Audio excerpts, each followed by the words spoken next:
No, I want Roy Nelson in the UFC. You know, we never said that we don't want. If I didn't want Roy Nelson in the UFC, I'd tell you, he'd know it. Everybody'd know it. You know, Roy and I don't have to see eye to eye and be best friends for him to fight here. We don't have to do that. Tito fought here for a long time, and many other guys. You know. If he looked a different shape, would you see eye to eye? No, it doesn't. It doesn't have to do with Roy's shape. It has nothing to do with his physique or anything like that. I said it before. I mean, Roy came to me one time and said, "I'm gonna have a hard time getting sponsors." I said, "Well, that's weird. I can't understand why you would have a hard time getting sponsors. How about you cut your hair, lose some weight, get rid of the walk-in song, 'I'm fat,' and take yourself seriously. You're a tough guy. You know, you've got a lot of talent. You're a very well-rounded fighter." I said, okay. I saw him at the next press conference. His mullet was longer, and he grew a beard down to here. And he was maybe 6 pounds less than the last time I'd seen him. I said, good. It's good to see you took my advice. You know, it's just don't complain to me. Who wants to put their logo on that? Nobody. Nobody wants to put their logo on that. Burger King. Well, that's what he thought. Did you ever watch a Burger King commercial? It's all handsome guys, skinny, and pretty girls. You think Burger King wants people to think that that's what you look like if you eat Burger King? It doesn't work out for me or Roy. Yeah, that's the last thing Burger King wants you to. If you eat Burger King, you'll look like fucking this guy with the mullet and the gut. Not even Burger King wants that stamp. Danny, you just said to him, let's go into the room and do it. You want to make a deal right now? No, there's it's just he said he doesn't want to talk about it publicly, so we won't talk about it publicly. No, it's not about making a deal. Does he have an offer? Yeah, he had an offer, you know, a month and a half ago. When you said to him, let's go, what did you mean when you said Yeah, because somebody's not telling the truth about something. And he said, what we need to do is get it. I said, fucking do it right now. Go get everybody in a room right now, and we'll see who's telling the truth and who's not. Regarding what, though? He doesn't want to talk about it publicly. So I already talked about too much. I already said too much. So what did you sort it out basically? Then you want the guy in the UFC. Yeah. What did you make of him refusing the contract extension? Refusing the contract?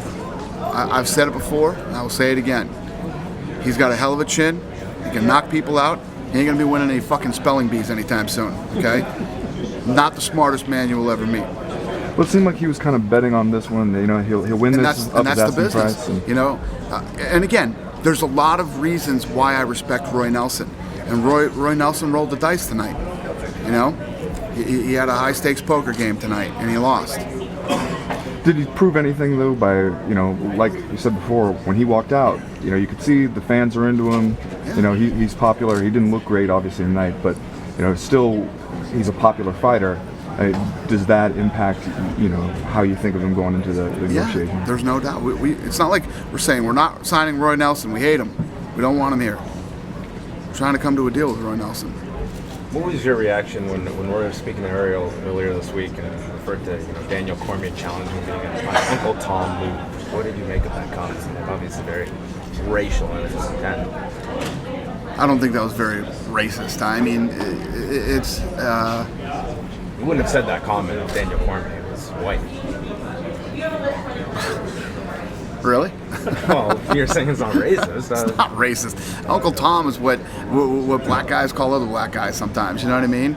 Just a guy who won't be winning any spelling bees anytime soon said it to Daniel Cormier. What he was saying when he said that? I don't think Roy understands half the shit he says. I will say it again.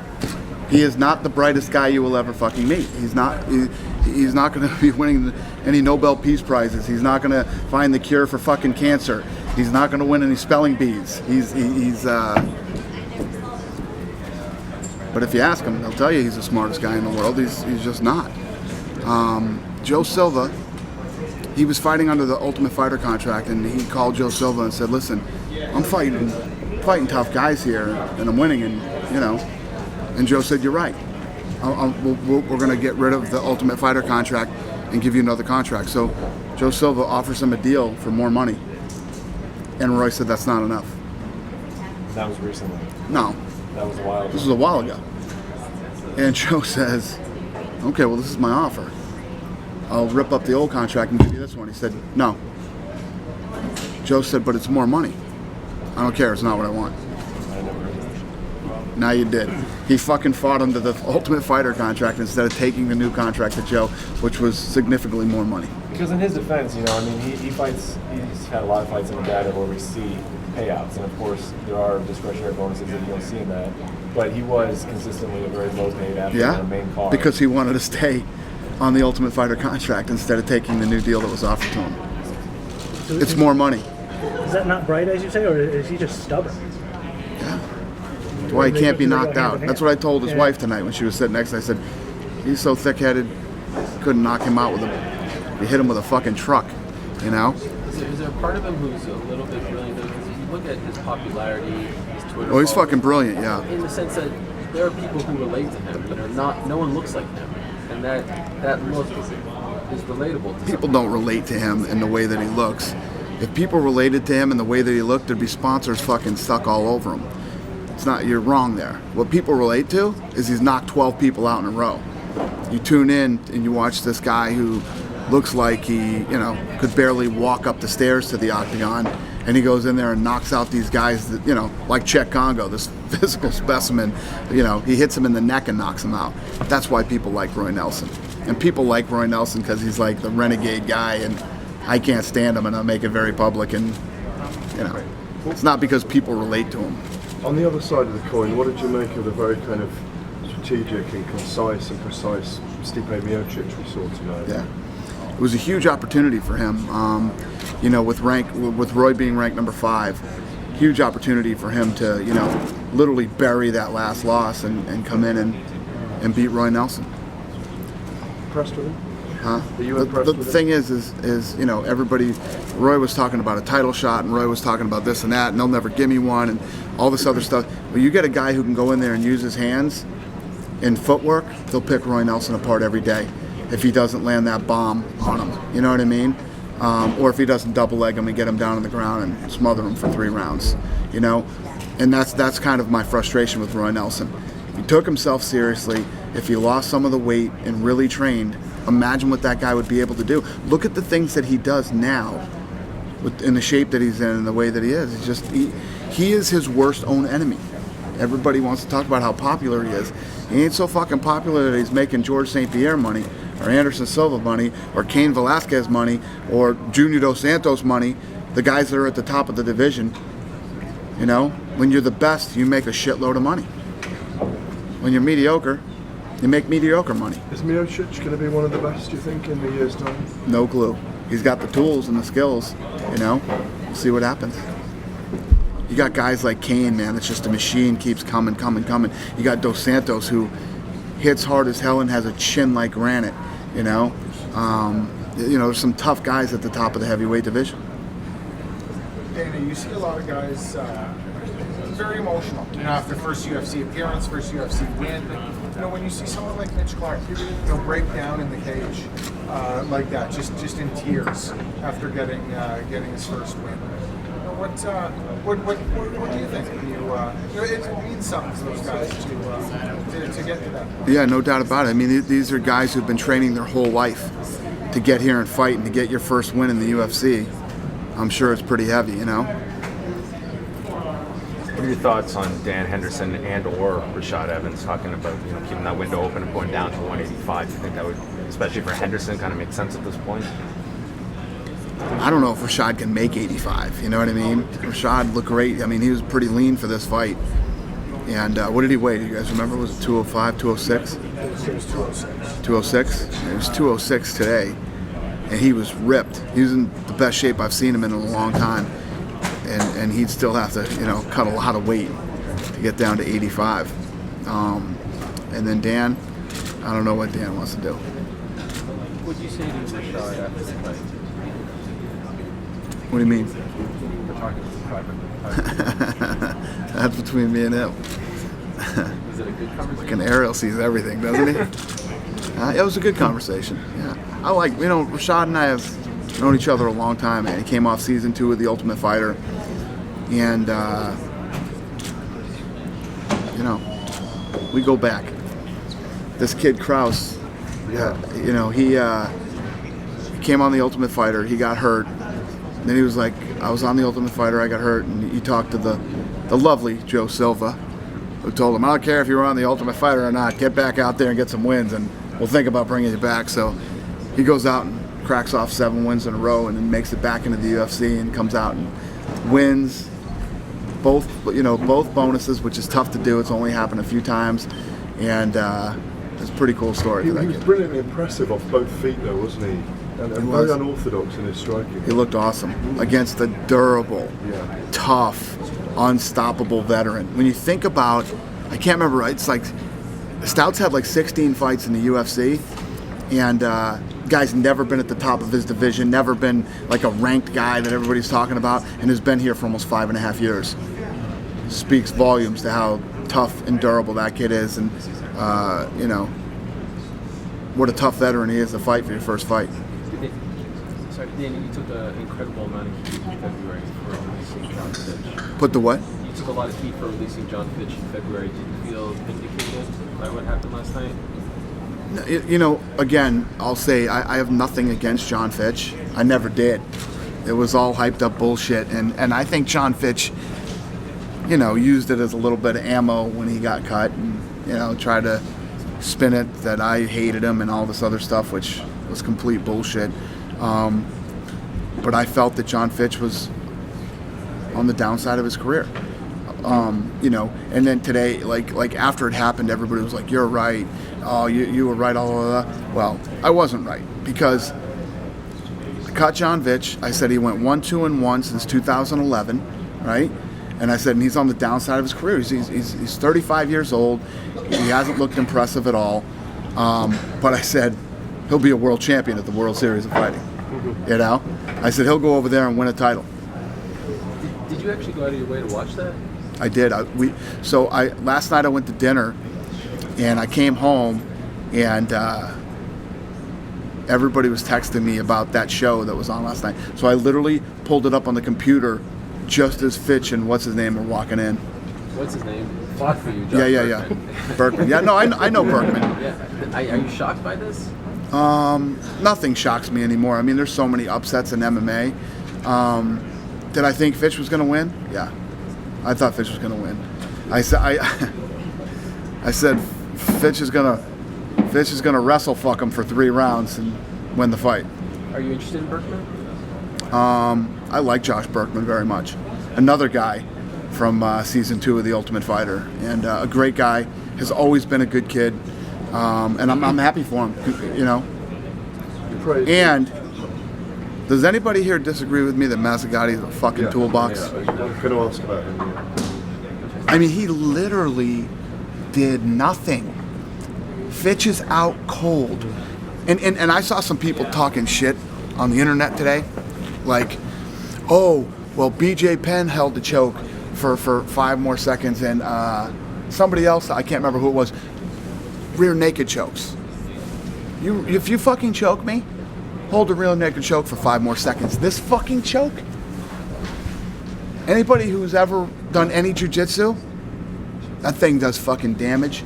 It hurts, and a guy's unconscious, and you're squeezing his neck. All this shit right here as hard as you can. You're a fucking idiot to think that a rear naked choke is the exact same as that front choke. And literally, when he goes limp, and he's out. Then he rolls him fucking over, lets his head fucking flop to the thing, and then stands up over him. He's literally like this, standing up over him before Mazzagatti even fucking gets in the picture. The Nevada State Athletic Commission is going to keep this fucking guy around until he seriously hurts somebody. That guy is dangerous. He's dangerous. You will be in Nevada on July 6th, one of their biggest shows. He will probably be reffing. They'll make him the main event now. Right. Now, because I said this, the Nevada State Athletic Commission will give him the Silva fight. Is that unfathomable? The fact that no one polices in our sport, the police officers. Right. It's almost it's corrupted. It's no penalty. It's not corrupt. When you talk about the Nevada State Athletic Commission and the fact that they keep doing this, it's complete and total ego. think it's just because you keep complaining? Yes, because I keep complaining, they will keep putting him front and center, So on a show like that, which is I think- disgusting. It's disgusting. At what point do you realize that this guy's an incompetent fool and he's going to hurt somebody? So I wonder what's going to happen when somebody gets seriously hurt in a Mazzagatti fight. What are they going to write it off to? You know, oh, you know, anything can happen. This is a combat sport, and anything can happen. This guy is dangerous. As a promoter, can you say that? Because some fighters can say they don't want, Brock Lesnar famously did it. Can you say you don't want him working on your show? I can't. Fighters can. Can you ask your fighters to do that? Yeah, I'm. You know. Would you do that? Would I? Yeah. Would I do what? Would you ask your fighters, hey, please? Yeah, that's not right of me. You know what I mean? If a fighter feels comfortable with Steve Mazzagatti, let me tell you what. If I was a fighter, and I showed up that night and it said Steve, I'd be like, oh fucking hell no. One of two things are going to happen tonight. I'm either going to get hurt, or this guy's going to do something stupid and screw up my fight. You know? But I would never tell a fighter to do that. It's up to the fighter whether, hey, maybe you're a fighter and you don't, you know. I couldn't believe that there were actually guys on the internet today debating on whether last night's stoppage was horrifying. Is it because he didn't make the move to get in close and look that he stayed away that you're disgusted? If you ever watch Mazzagatti ref a fight, he fucking stands there like this. He's doing his fucking grocery list, thinking about did he TiVo the fucking his favorite show. I don't know what the fuck this guy's doing. Or sometimes he'll go like this and start looking like this when they're not even fucking doing anything. When they're doing shit, he's not in there when he's supposed to be in there. Unlike the guy has no tonight, fucking idea what he's looking at. I said it a long time ago. The guy shouldn't even be watching MMA on television, let alone fucking reffing it. You know, everybody thinks, oh, he just fucking hates this guy. I don't even know the guy. He might be the nicest guy in the world. He might fucking, on weekends, might save small orphans from fucking disasters, for all I know. I don't know what the guy does. I don't know him at all. I know he should not be in a fucking cage reffing a fight. And your passion for this is because you're worried that someone's going to Yeah, he's going to hurt somebody. He's either going to hurt somebody or he's going to continue to screw up guys' legacies. This is a fight. It's like we're talking about Roy Nelson tonight. Roy Nelson put his balls on the fucking table and rolled the dice tonight. He was on the last fight of his contract, right? That's what these guys do every time they step in the fucking octagon, whether they have a contract or not. You're as good as your last fight. I'm as good as my last fight, meaning the shows that I put on. You know what I mean? We all live in this world. This isn't baseball. It's not like, oh shit, team, we lost tonight. That's all right. We have 300 more games this summer. But if the Nevada State Athletic Commission is a government body, can you not bring a legal case against and show evidence that they are not It's a great worthy question. to be there? Believe me when I tell you, we've sent the Nevada State Athletic Commission DVDs. It's like Steve Mazzagatti's greatest moments. You know, we continuously complain about this guy. You know, if the Nevada State Athletic Commission wants to keep him a referee, put him in the minor leagues and let him get some more work. If the guy really wants to be a ref that bad, put him in the minor leagues and let him do some work there and get some experience. He doesn't belong in the pros. What has the commission said when you've approached them with this? To me? Nothing. They don't give a shit. Like, what did John Fitch Their do in this egos situation? their Did he egos file a will complaint not over allow this? them. Either Steve Mazzagatti is somebody's cousin or something, or it's 100% ego. They will not do it. The more I talk about it, he will be the referee now for Anderson Silva versus Chris Weidman now. But if you thought that you could... Nobody's given this guy more opportunity than me. If you thought you could get him removed from being involved at all with any UFC event through the Nevada State Athletic Commission, would you take a civil suit? I would do it in a minute. Yeah. I would do everything in my... All I can do now is talk. You know? I don't know how many more times we can say it. I don't know how many more times this guy can just look bad and fuck up, and it's just fucking crazy, man. You mentioned that it's ego, and it's almost comical that a guy like Big John McCarthy is unlicensed in Nevada, the guy that basically created refereeing here.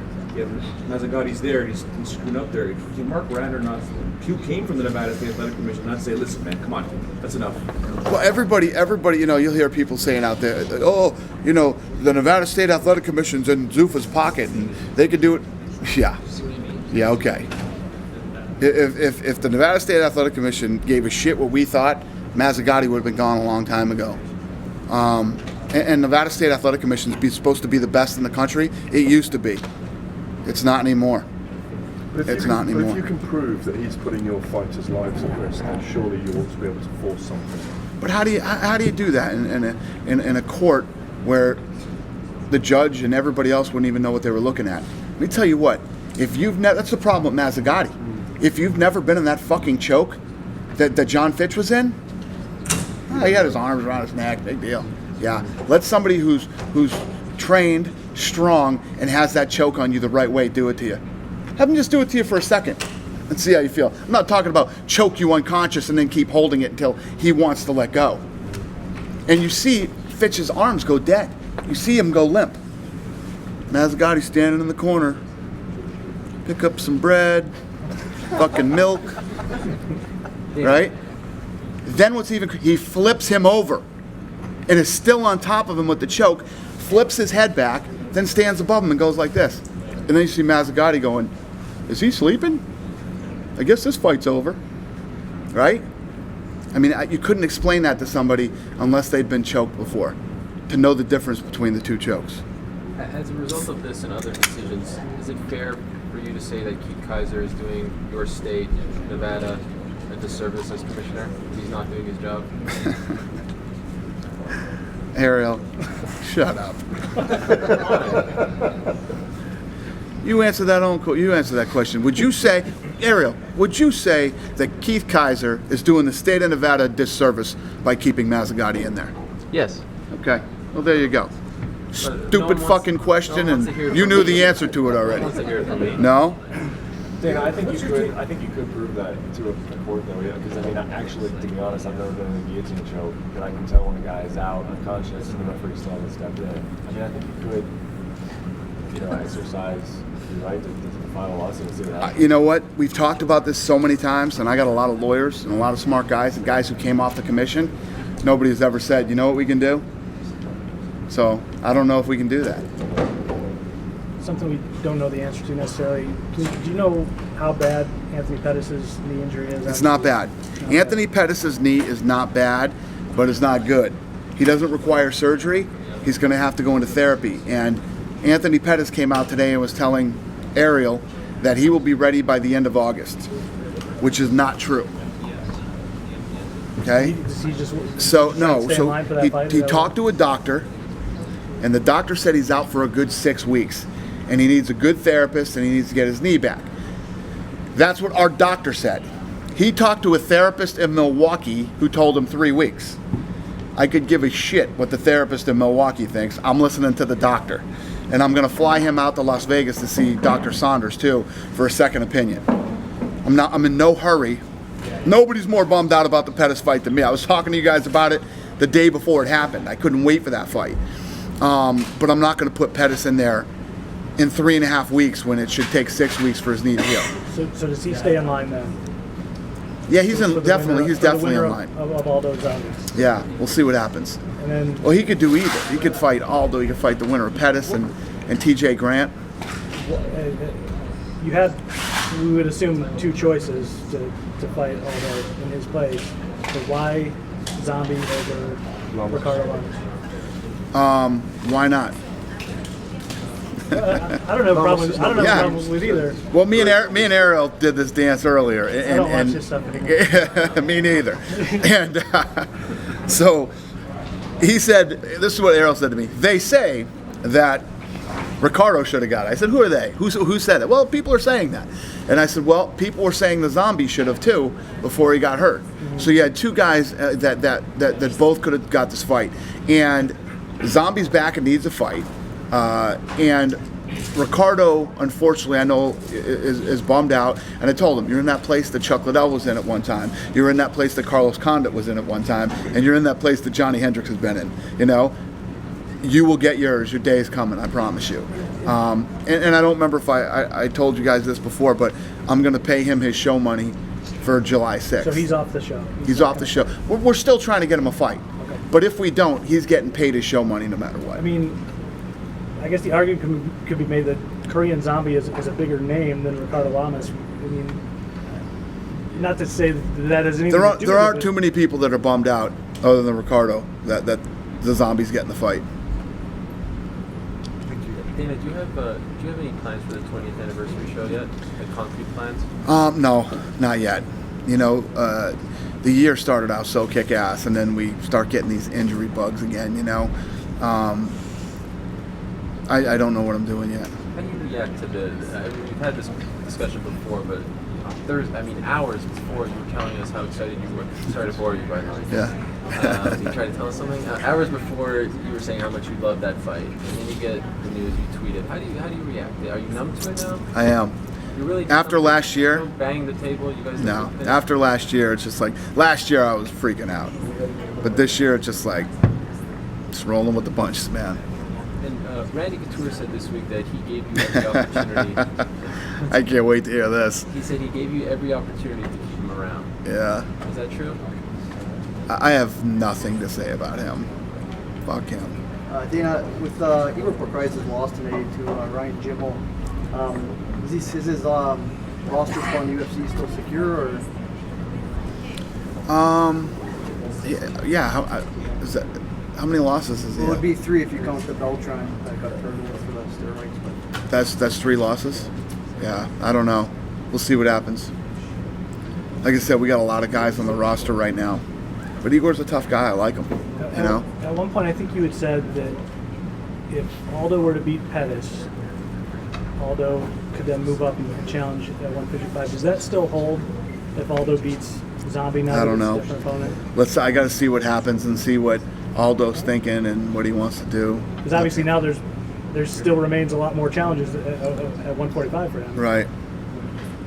And a lot more challenges at 55 too. Sure. You know.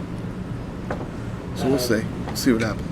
This show obviously was supposed to have Wineland and Barao. You weren't sure on Thursday where Barao was at with his recovery. He the next morning, I think, then tweets, "Hey, I'm fine. I'm ready to go. I'm 100%. Put me on in Brazil." If he's ready,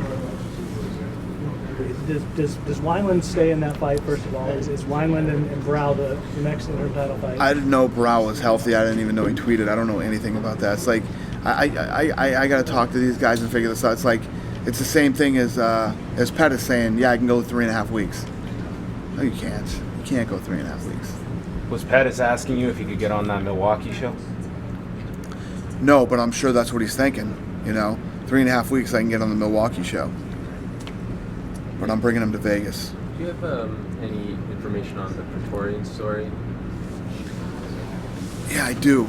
I just didn't know if we wanted to talk about that publicly. You know, we weren't stopping Praetorian from anything. Praetorian owes us a lot of money. Yeah, they haven't paid. So that's the story. Did you notice they were on the cage last night? No. Fitch fight. So you essentially told them until you pay us. I don't know. I'm pretty sure that's the deal. Yeah, that they hadn't paid. They were a big sponsor at one point. On the mat and everything. Yeah. Yep. Yep. Dana, it's been a few weeks since this fight, but I wanted to get your reaction on, Vitor lands this incredible wheel kick on Luke Rockhold. It just seemed like everybody was only talking about TRT after he landed it. Right. As the promoter, you see this incredible moment in the sport, and then that's the conversation. What was your reaction to that? Well, I think that Vitor has been unjustly beat down for the TRT thing, and I agree with what Luke Rockhold said. TRT didn't spin and kick me in the head. It was a great move. Got to be talented to land that kick and land it the way that he did. And Vitor's been working hard. And the one thing, guys know how I feel about TRT. He has done everything the right way and been within the limits that he's supposed to be in. It just brought up to me something that I spoke to you about in Montreal when GSP was fighting Diaz. Yep. I know that there's a lot of different aspects that go into this question, but why not just have him fight in the States? You know, and if he went through that process with the Nevada Commission, I think a lot of people would drop it. Yeah, he will. He will end up fighting in the States, and that will happen. He's been fighting in Brazil because he does well in Brazil. Yeah, he sells tickets for sure. Yeah. Yep. There's no conspiracy like we got him. First of all, dude, have we ever done anything slimy? Seriously, in 13 years? Like, let's keep him in Brazil so nobody... I fucking hate unfair... I hate people who cheat. I hate putting guys in positions where they're at a disadvantage. I hate that stuff.